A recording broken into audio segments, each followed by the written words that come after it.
Hello everybody, and welcome back to another episode of Math.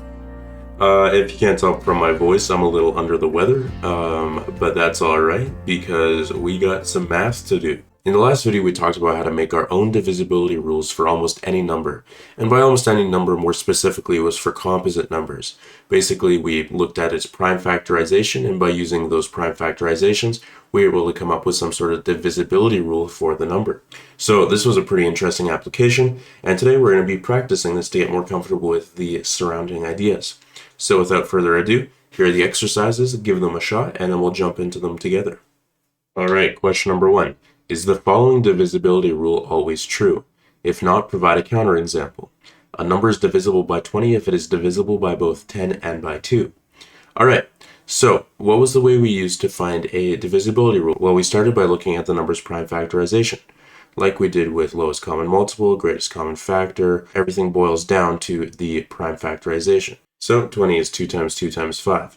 So the idea where the divisibility rule for 10 and 2 came from was this 2 times 5 and this 2.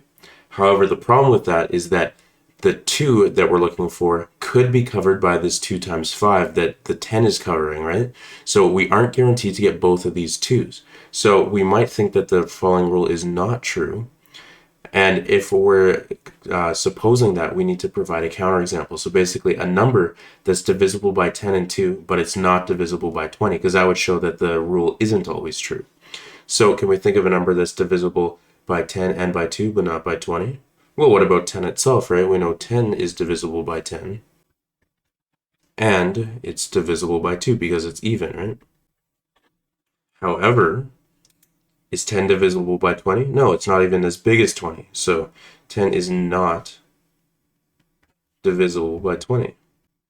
So that's a problem. So number 1 is answered. It's not always true. And we could come up with other ones as well, right? Like 30. 30 is divisible by 10 and divisible by 2, but not by 20, and so on and so forth. All right, so moving on to number 2. We got to find a divisibility rule for these numbers. So let's start with the first one, 30. Let's look at its prime factorization. So if we do the factor tree, that's 3 and 10, 2 and 5. So 30 can be factorized into 2 times 3 times 5. So we just need to find a divisibility rule now. So we're basically looking for kind of 2 factors of 30, which we can produce with the prime factors that will basically be co-prime to each other, right? In the example of number 1, this 10 and 2 were not co-prime to each other, which is why we saw the divisibility rule didn't work. So they need to be co-prime with each other.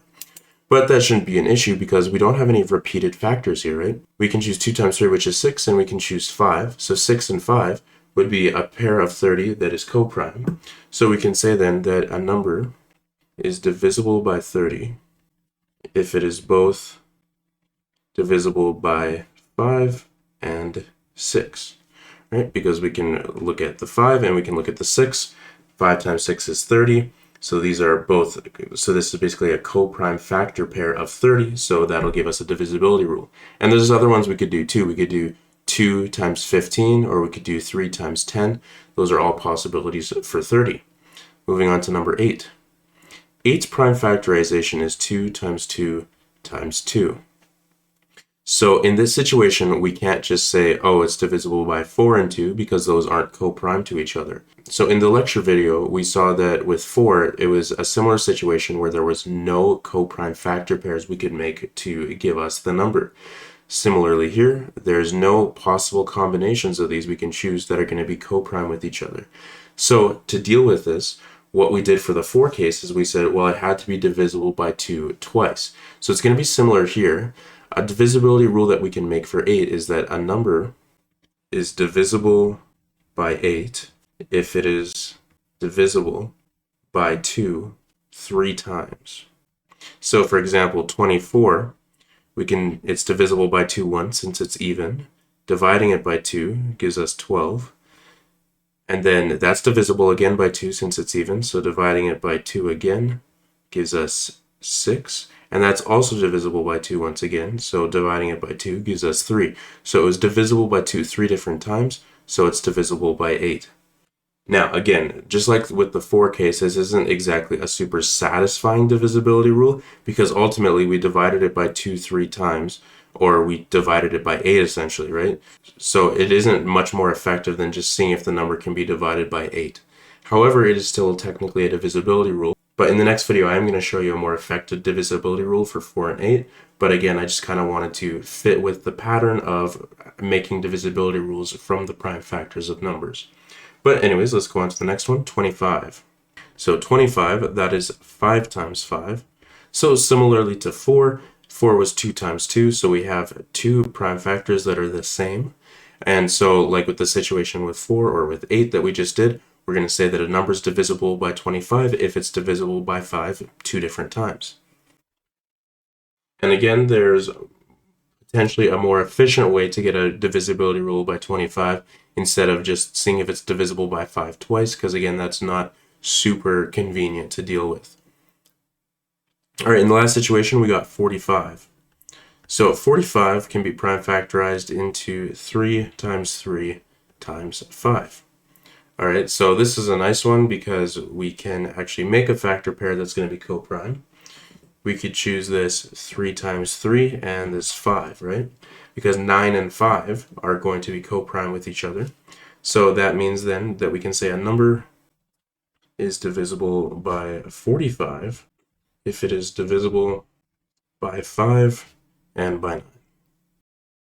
Right, so 5 and 9 were co-prime to each other, right? So since they're co-prime, this is a proper divisibility rule because there's not going to be any repeated factors that are covered by both of these. So if the number is divisible by 5 and by 9, it's definitely divisible by 45.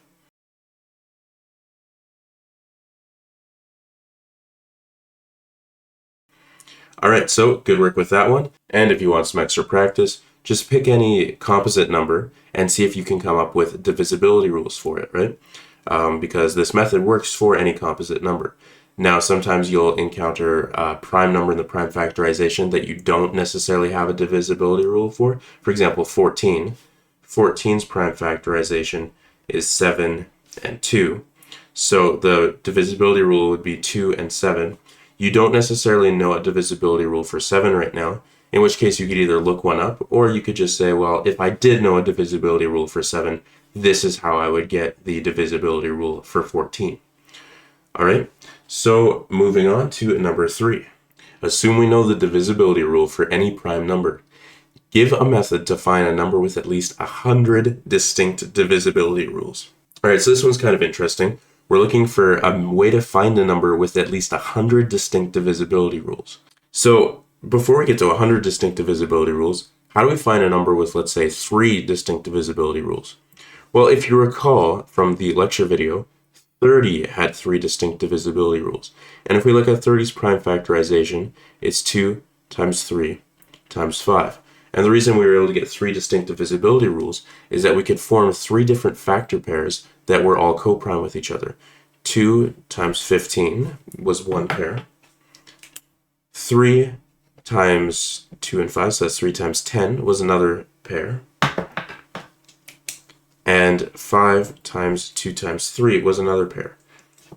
Right, so just to recap, the green would give us 2 and 15. That's a co-prime pair of factors for 30, so we could say a number is divisible by 30 if it's divisible by both 2 and 15. In purple here, we have 3 and 10. That is also a co-prime pair. They have no common factors. And similarly, we have 2 and 3 in the blue here, so that's 6 and 5. 6 and 5 are a co-prime pair, so we can say a number is divisible by 30 if it's divisible by both 6 and by 5. So these are 3 possibilities for divisibility rules for 30. Now, how can we get 3 different possibilities here?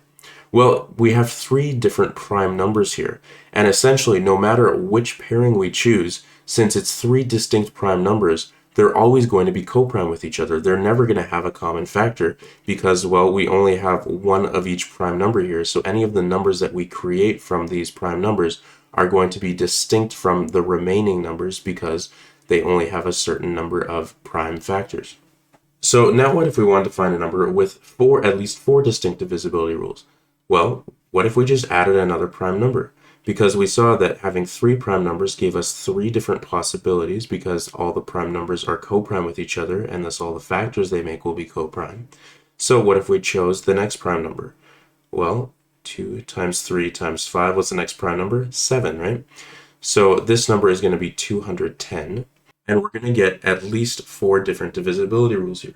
We have 2 times, and then we could pair 3, 5, and 7. So that would be 2 and 105. We could pair the 2, 3, and the 7, which would give us 5 right by itself, and then the 2, 3, and the 7 would be 42. So 5 and 42, if the number is divisible by both 5 and by 42, which are co-prime to each other, which is guaranteed because of how we constructed them, the number will be divisible by 210. And we could even do 2, 3, 5, and 7, which would give us 30 and 7 as a possible pair that we can make for our divisibility rule. Or we could keep the 3 by itself and do 2 times 5 times 7. So that would be 3 and 70. That would be another valid pair. So that's at least 4 different divisibility rules. And actually, we could even do another one. We could do 2 times 3 and 5 times 7. So we could say the number is divisible by 6 and by 35. And we could even also do the pairing 3 times 5 and then have 2 and 7. So that'd be 15, and 2 and 7 is 14. So these are all different divisibility rules for 210. So there's a lot of different possible divisibility rules. If we pick any two of these numbers and see if the number is divisible by both of them, that is effectively checking if it's divisible by 210. Because all of these numbers are factor pairs that are co-prime. We know they're co-prime because of how we formed them. So we get a bunch of different divisibility rules for 210. But it asked for at least 4, and we got at least 4 with at least 4 different prime factors. So, what would be a method to find a number with at least 100 distinct divisibility rules? Well, the way to do that would be just to take a number and look at the first 100 prime numbers. So, take the product of the first 100 prime numbers. Right? Because we're saying that we know the divisibility rule for any prime number, right? So we don't have to worry about, oh, what's the divisibility rule for 13, or what's the divisibility rule for 53, right? All of these are going to be known to us in this situation. So any of the divisibility rules we find are going to be meaningful. So if we take the product of 100 prime numbers, it will have at least 100 divisibility rules, basically by isolating each of the prime factors like we did with 210. We isolated 2, 3, 5, 7, and each of those gave us a different divisibility rule for the same number. So it'll have at least 100 divisibility rules. Now it's definitely going to have more than 100 divisibility rules because as we saw with 210, there was some extras that we found as well by kind of grouping these so that each of the factors that we were using didn't actually have a prime number involved. But this will definitely have at least 100. So there might be a smaller number. There actually most likely will be a smaller number that has at least 100 divisibility rules if we account for these extra factor pairs that we can make. However, this is a surefire way of actually getting a number that's going to have at least 100 different distinct divisibility rules. So let me know how that question went, and let's move on to number 4. Can you come up with a more efficient divisibility rule for 25?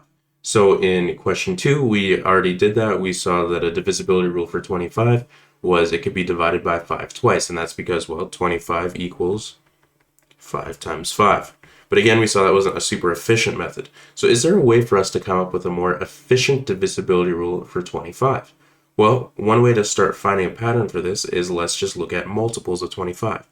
So we have 25, and then 50, 75, 100, adding 125, right up. Adding 25, we get to 125, 150, 175, 200, 225, 250, 275, 300, and we just keep going. So what's the pattern with these? Well, we see we're going to have 25, 125, 225, 325, and so on. 50, 150, 250, 350, and so on. 75, 175, 275, 375, and so on. 100, 200, 300, and so on. So we're saying that all of these numbers kind of have the same endings. They'll have either 25, 50, 75, or 2 zeros as the ending, and those 2 zeros basically are multiples of 100, right? If a number ends in 2 zeros, it's a multiple of 100.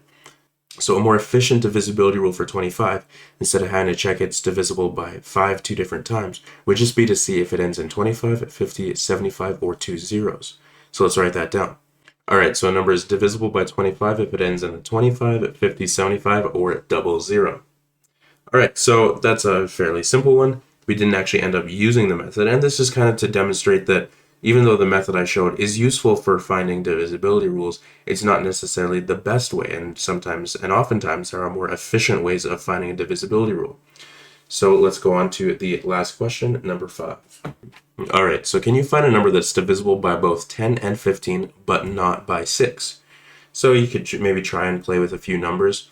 So 30 is divisible by 10, and it's divisible by 15. But it's also going to be divisible by 6, right? 6 times 5 is 30, so that's not going to work. Maybe another one we could try 60. That's divisible by 10. 10 times 6 is 60.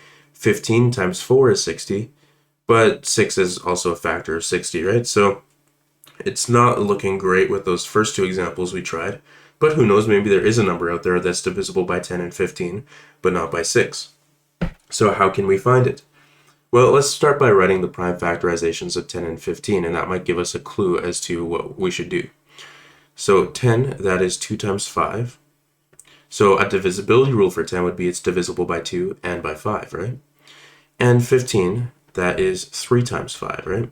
That's its prime factorization. So if a number is divisible by 15, it's divisible by 3 and 5. So are you seeing what the issue is here? If we have a number that's divisible by both 10 and by 15, that means it's divisible by 2, that means it's divisible by 3, and it's divisible by 5. But in particular, of particular note, is that it's divisible by 2 and it's divisible by 3. What number had a divisibility rule of it being divisible by 2 and 3?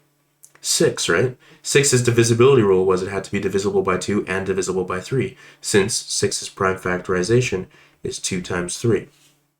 So there's actually not going to be any number that's divisible by 10 and 15, but not by 6. And we can justify that as follows. Right, so if a number is divisible by 10, then it's divisible by 2 because 2 is in 10's prime factorization. And if it's divisible by 15, then it's also divisible by 3 since 3 is in 15's prime factorization. But since it's divisible by both 2 and 3, then it must be divisible by 6, so we cannot find such a number. Alright, well, I hope you found those useful. Let me know if you have any questions or comments or suggestions, and I'd be happy to listen to them. Thanks for watching, as always, my loyal subscribers, and I'm looking forward to seeing you in that next video. But until then, you have a good one, you stay groovy, and I'll see you in that next video.